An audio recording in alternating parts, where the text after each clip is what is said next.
आप सभी लोगों का आपका अपना चैनल एमआर बेस्ट एजुकेशन में आप सभी लोगों का स्वागत है। चलिए आज हम लोग एक महत्वपूर्ण प्रमेय को हम लोग सिद्ध करेंगे।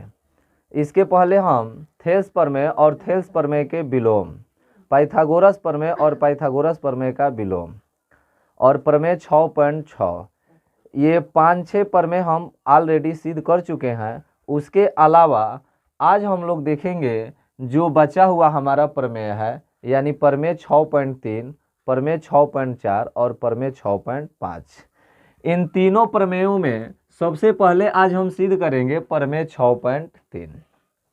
ये प्रमेय जो है त्रिभुजों के समरूपता के लिए कसौटी की शर्त, यानी कभी 2 नंबर में प्रश्न पूछता है कि दो त्रिभुज समरूप कब होते हैं, तो हम बोलते हैं कि दो त्रिभुज समरूप होने के निम्नलिखित 3 शर्त हो सकते हैं।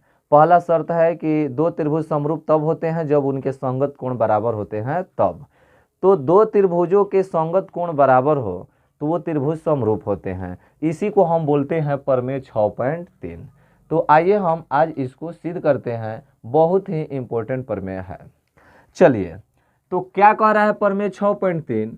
तो कह रहा है यदि दो त्रिभुजों में संगत कोण बराबर हो तो उनकी संगत भुजाएं एक ही अनुपात में होती हैं। यानी संगत कोण बराबर है, आपको सिद्ध करना है कि उसकी संगत भुजाएं एक ही अनुपात में होगी। यदि संगत भुजाएं जब एक ही अनुपात में हो जाएगी तो ये त्रिभुज क्या हो जाएंगे? समरूप हो जाएंगे। तो देखिए, इसको सिद्ध करने के लिए हम क्या करते हैं, तो सबसे पहले दो त्रिभुज बना लेते हैं। क्योंकि समरूप त्रिभुज की बात कह रहा है, इसलिए हम दो त्रिभुज बनाएंगे तो आकार में थोड़ा छोटा बड़ा कर देंगे। क्योंकि समरूप त्रिभुज क्या होता है, तो जिनके आकार तो एक समान हो लेकिन माप एक समान न हो, उसे हम बोलते हैं समरूप। तो दो त्रिभुजों में संगत कोण बराबर हो तो किसी भी प्रमेय को हम सिद्ध करते हैं तो सबसे पहले हम क्या लिखते हैं, तो सबसे पहले हम जो कह रहा है उसके विषय में हम लिख देते हैं, जिसको हम बोल सकते हैं साधारण प्रतिज्ञा या मुख्य प्रतिज्ञा। ये हमारा मुख्य प्रतिज्ञा ही होता है। कोई कथन भी लोग लिखते हैं, हम लिखेंगे मुख्य प्रतिज्ञा। मुख्य प्रतिज्ञा में क्या हम लिखेंगे, तो हमारा जो दिया गया चीज है उसको हम लिख देते हैं। तो क्या लिखेंगे, चूंकि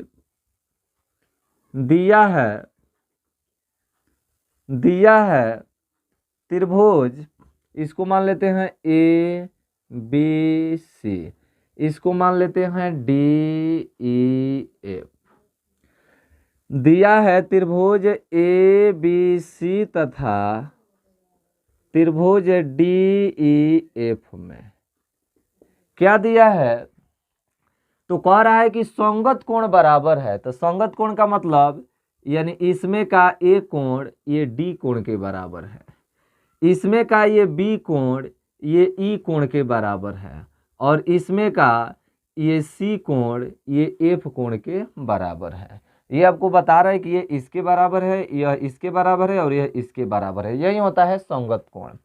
तो ए बी सी तथा डी ई एफ में क्या दिया है, कोण ए बराबर कोण डी, कोण बी बराबर कोण ई तथा कोण सी बराबर कोण एफ है। तो हमें सिद्ध करना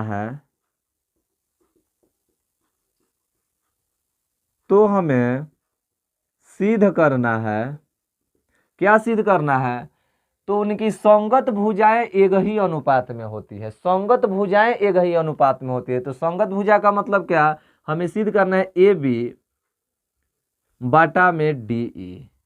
ए बी बटा में क्या लिखेंगे, डी ई लिखेंगे। तो ये इसका संगत भुजा क्या होगा, तो ये डी ई होगा।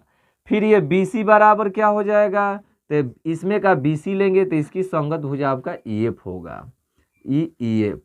फिर बराबर अगर इसमें का ए सी लेंगे तो इसमें का क्या लेना पड़ेगा, ये हमारा डी एफ। यही हमको सिद्ध करना है। जब इतना सिद्ध कर देंगे तो इसलिए ये त्रिभुज समरूप होते हैं। माने किस लिए त्रिभुज समरूप होते हैं, तो जब ये एक ही अनुपात में विभाजित होते हैं तो इसलिए ये त्रिभुज क्या होते हैं, समरूप होते हैं।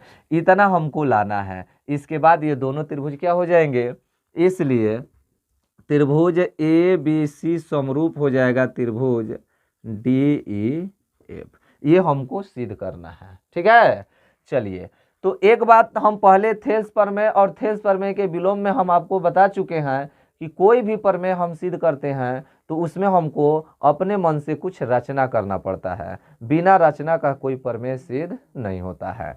तो चलिए हम क्या करते हैं, एक अपने मन से रचना करते हैं। क्या रचना करते हैं, तो रचना में हम क्या करते हैं कि त्रिभुज DEF में, बड़ा त्रिभुज है तो लिख देते हैं त्रिभुज DEF में, त्रिभुज DEF में, तो DEF में हम क्या कर रहे हैं, तो AB के बराबर यहाँ हम DP काट रहे हैं। देखिए ये यहाँ पर हम DP और AC के बराबर यहाँ DQ काट रहे हैं, और इसको हम क्या कर देते हैं, इसको हम मिला देते हैं। इसको थोड़ा अच्छे से आप लोग मिला देंगे, ठीक है ना।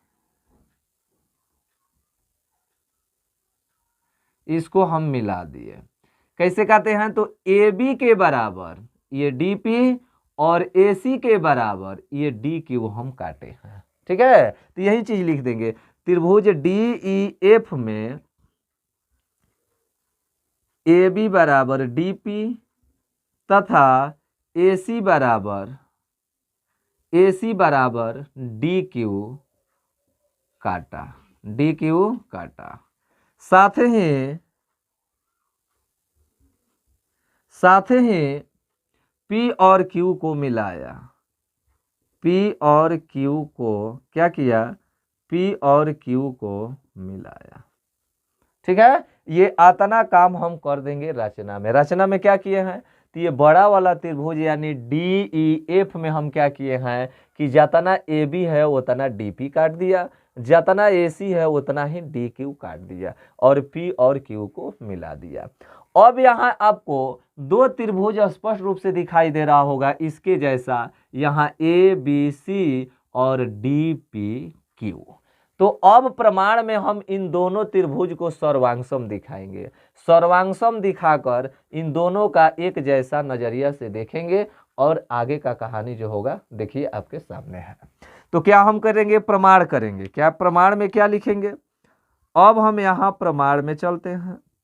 प्रमाण में हम क्या लेकर चलेंगे, त्रिभुज ABC और त्रिभुज DPQ में लेकर चलेंगे, त्रिभुज ABC तथा त्रिभुज DPQ, त्रिभुज DPQ में। तो ABC तथा त्रिभुज DPQ, तो ABC और DPQ पर थोड़ा ध्यान देंगे। क्या क्या हम देख रहे हैं, तो सबसे पहले तो हम देख रहे हैं कि कोण A और कोण D बराबर है, पहले से दिया गया है A और D बराबर है। और फिर क्या देख रहे हैं कि AB बराबर है DP के और AC बराबर है DQ के।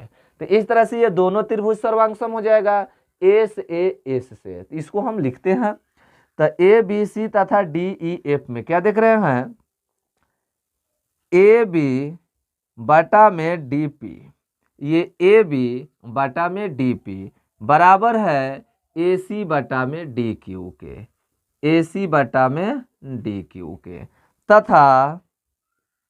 तथा कोण A बराबर कोण D है, यहीं पर लिख देते हैं, तथा कोण A बराबर कोण D है। तो देखिए, तो ये दोनों त्रिभुज सर्वांगसम हो जाएगा कि ना, तो लिख देंगे, इसलिए त्रिभुज ABC सर्वांगसम हो गया त्रिभुज DPQ। ये कैसे सर्वांगसम हो गया, डायरेक्ट कैसे, तो यहाँ कोष्ठ में हम लिख देंगे, ये दो गो भुजा समान अनुपात में है और एक कोण बराबर है, तो हम इसको लिखेंगे SAS समरूपता कसौटी से या सर्वांग समता अभिगृहित से, सर्वांग समता SAS सर्वांग समता प्रमेय से। तो SAS नियम से ये दोनों त्रिभुज सर्वांगसम हो गया। तो सर्वांगसम का मतलब क्या होता है, हर तरह से बराबर, कोण भी बराबर और भुजा भी बराबर, उसी को न बोलते हैं सर्वांगसम। सर्वधन अंग धन सम, यानी चारों तरफ, यानी जिस नजरिया से देखेंगे हर नजरिए से ये बराबर होगा, ये सर्वांगसम का मतलब होता है। तो इसका मतलब क्या हुआ, तो लिख देंगे, इसलिए कोण ए बराबर कोण डी तो दिया हुआ है पहले से, कोण ए बराबर कोण डी। फिर क्या हम देखेंगे, कोण बी बराबर कोण पी, कोण बी बराबर कोण पी, तथा और क्या बराबर होगा, कोण सी बराबर कोण क्यू, तथा कोण सी बराबर कोण क्यू। हो गया। अब एक चीज और, हई इसके बराबर है, हई इसके बराबर है, तो BC भी बराबर हो जाएगा कौन सी का, PQ का, हर तरह से बराबर। जब हई भुजा इसके बराबर है ये है, हई भुजा इसके बराबर है ये है, हई कोण इसके बराबर है ये है, अब बी कोण अब आइए गया P के बराबर, C कोण बराबर हो गया Q का, तो अब बच रहा है क्या, इसमें का BC और इसमें का PQ, ये बराबर हो जाएगा। फिर लिख देंगे तथा BC बराबर हो गया PQ के, हर तरह से बराबर हो गया। अब चलिए, अब हम यहाँ क्या देख रहे हैं, ध्यान दीजिएगा थोड़ा। अब हम यहाँ देख रहे हैं, यहाँ लिख देगा, दिखाई दे रहा है, चलिए इधर देखते हैं। अब हम क्या करते हैं, अब यहाँ लिखेंगे, चूंकि अब ये दोनों ये त्रिभुज और ये त्रिभुज दोनों सर्वांगसम हो गया, ये दोनों त्रिभुज क्या हो गया, सर्वांगसम हो गया, हर तरह से ये बराबर हो गया। अब हम क्या करेंगे, तो इसमें हम थोड़ा अनुपात पर ध्यान दे देते हैं, या इस कोण पर पहले देखिए, इस कोण पर हम क्या देखेंगे, तो ये B P के बराबर है, अभी आया ये सर्वांगसम से, यहाँ B बराबर P लिखे हैं, और यहाँ देखिए B पहले से किसके बराबर दिया है, B पहले से E के बराबर दिया है, तो यहाँ लिख सकते हैं, इसलिए कोण A बराबर कोण D पहले लिखे, चूंकि कोण A बराबर कोण D, ठीक है। फिर लिखेंगे तथा कोण B बराबर आया किसके, कोण P के।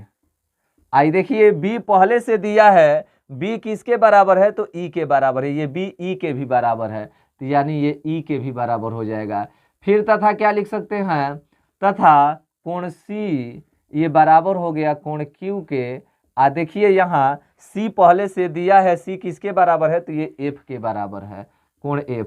तो ये क्या देख रहे हैं हम लोग, हम देख रहे हैं कि ये E कोणवा E P कोणवा के बराबर है, ये F कोणवा ये Q कोणवा के बराबर है। तो अब हई हो कोणवा हई कोणवा का बराबर हो गया, हई हो कोणवा हई कोणवा का बराबर हो गया। इसका मतलब PQ समांतर हो गया EF के। इसका मतलब क्या हो गया, PQ समांतर EF। यहाँ लिख देंगे, इसलिए PQ समांतर EF। ई कैसे, तो संगत कोण से। कैसे समांतर आ गया, क्योंकि संगत कोण बराबर है संगत कोण से, तो संगत कोण यही ना संगत कोण है, तो ये संगत कोण से बराबर हो गया। तो कहने का मतलब कि जब ये PQ समांतर जब EF आ जाएगा, तो हम इसके भुजाओं को एक ही अनुपात में लिख सकते हैं, नहीं लिख सकते हैं, तो अब लिखेंगे, इसलिए त्रिभुज DEF में, तो DEF में हम क्या देख रहे हैं, तो DEF में हम देख रहे हैं PQ समांतर है किसके, तो EF के है ना। तो PQ समांतर EF है, तो हम क्या लिख सकते हैं, भुजा को एक ही अनुपात में लिख सकते हैं, तो भुजा को एक ही अनुपात में लिखिए। तो कौन कौन त्रिभुज में, तो ध्यान देंगे DEF में कौन कौन, तो DPQ और DEF, इसमें हम चल रहे हैं, समझ रहे हैं ना। तो ये DPQ और DEF में चलेंगे, तो DEF में नहीं, ये दोनों है, तो क्या लिख सकते हैं, ये DP बटा में DE, DP बटा में क्या लिख सकते हैं, DP बटा में DE बराबर, इधर का लिखिए, इधर का हम लिख देंगे DQ और बटा में DF। इस समझ में आ रहा है ना। अगर नहीं समझ में आएगा तो हम यहाँ क्या लिख सकते हैं, जब समांतर हो गया तो हम लिखेंगे त्रिभुज DPQ और DEF में, इसको भी हम लेकर चल सकते हैं।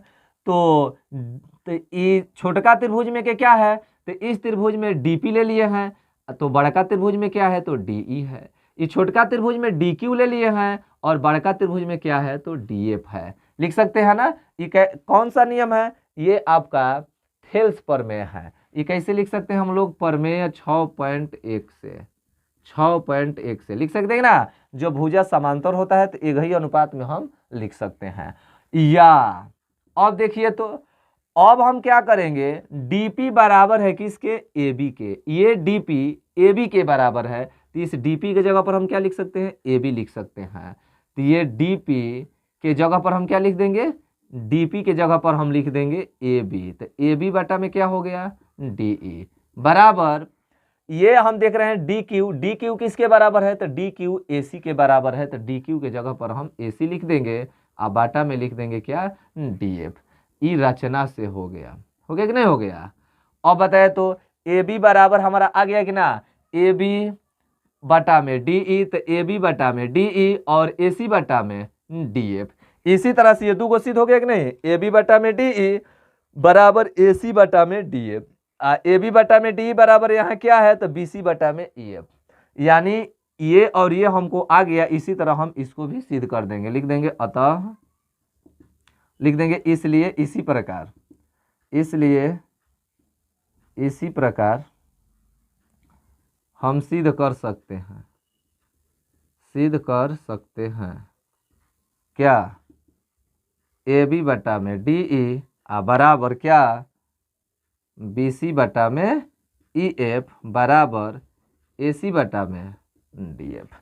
ये ना हमको लाना था, तो ये इसी प्रकार हम लिख सकते हैं, तो ये हमारा आ गया। तो जब भुजा एक ही अनुपात में आ गया तो ये दोनों त्रिभुज क्या हो जाएंगे, समरूप हो जाएंगे। तो लिख देंगे इसलिए त्रिभुज ए बी सी समरूप है त्रिभुज, ये समरूप त्रिभुज डी ई एफ, ये हमारा हो गया प्रूव्ड।